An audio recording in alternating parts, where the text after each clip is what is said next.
Bonsoir, mesdames, messieurs. Bienvenue à votre après-match de la Ligue nord-américaine. Ce soir, grosse victoire de la part de Trois-Rivières qui l'emporte 10-2. Simon, est-ce que tu t'attendais à un match de la sorte? Vincent, on en a parlé dans l'émission d'avant-match. On s'attendait à un duel David contre Goliath.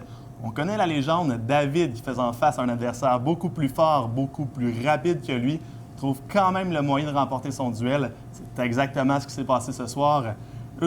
Trois-Rivières qui l'emporte par la marque de 10-2.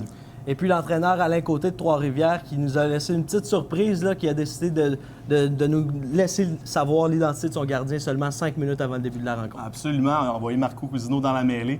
Il a très bien fait. Lui qui termine la rencontre avec 29 arrêts sur 31 lancés. A fait la différence à plusieurs reprises en fermant la porte sur des attaques qui auraient pu être très dangereuses. On va aller maintenant au choix des 3 étoiles. La 3e étoile, Pierre-Olivier Beaulieu. La 2e étoile, Yann Joseph. Et sans surprise, la 1re étoile revient à Marc-André Huot qui a réussi 3 gros buts ce soir. Et Simon, le travaillant du match, tu décides de le donner à qui? Je donne mon travaillant du match à Mathieu Guertin qui s'est impliqué dans sa zone et dans la zone adverse, a distribué plusieurs bonnes mises en échec, termine la rencontre avec 2 passes, différentiel de +2, sans aucun doute. Je lui remets mon trophée, celui du travaillant du match. Et puis notre face-à-face, justement, qui oppose Mathieu Guertin à Yannick Riendeau. Qui a remporté ce duel? Vincent, Yannick Riendeau ne s'est tout simplement pas présenté ce soir et c'est ce qui est dommage. Donc, sans aucun doute, Mathieu Guertin qui remporte ce duel. On a parlé dans notre avant-match de Francis Charette qui était supposément en uniforme, mais finalement, on a décidé de le retirer. Oui, absolument, décision de dernière minute. Et c'est dommage pour le Blizzard. En fait, c'est avantageux pour le Blizzard, eux, qui ont su en profiter. Mais c'est dommage pour les Marquis qui, eux, auraient sans aucun doute aimé avoir un attaquant de puissance dans leur formation. D'autant plus que Francis Charette connaissait une excellente saison, une excellente séquence surtout, avec 8 points à ses 3 derniers matchs.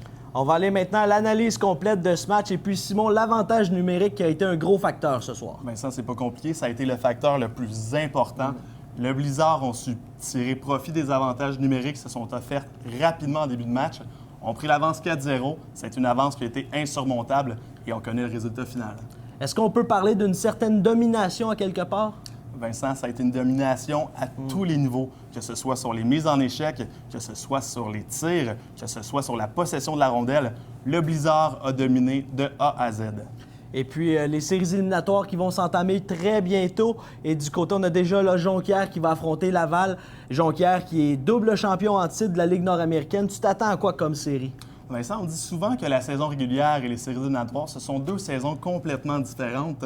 Mais sans aucun doute, Jonquière ont tout ce qu'il faut pour performer en séries éliminatoires. Eux qui comptent sur des attaquants de puissance comme Yannick Riendeau, comme Francis Charette, mais qui comptent également sur un gardien en pleine possession de ses moyens, en Pierre-Olivier. Sans aucun doute, on devra les avoir à l'œil.